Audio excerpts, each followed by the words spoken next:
இவ்விடம் 300 கொஸ்டின் பத்தலையா? அதாவது ஃபீச்சர்ஸ் கொடுத்துட்டாங்க, அது எந்த பிளேஸ்னு கொஸ்டின் கேட்குறாங்க இல்லையா? இங்கே கேட்டிருக்காங்க பாருங்க. இவ்விடம் மதுரையிலிருந்து தென்கிழக்கு திசையில் 12 கிலோமீட்டர் தொலைவில் அமைந்துள்ளது. ஓகேவா?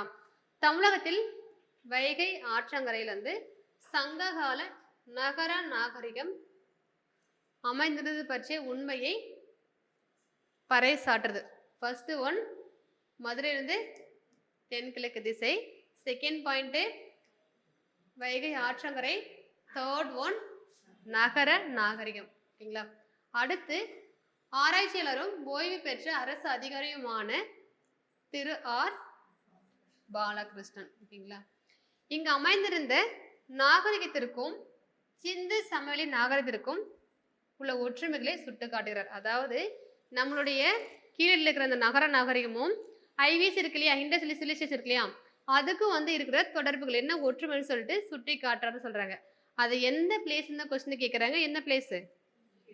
கீழடி. அழகன்குளம் எங்க இருக்கு? ராமநாதபுரமா?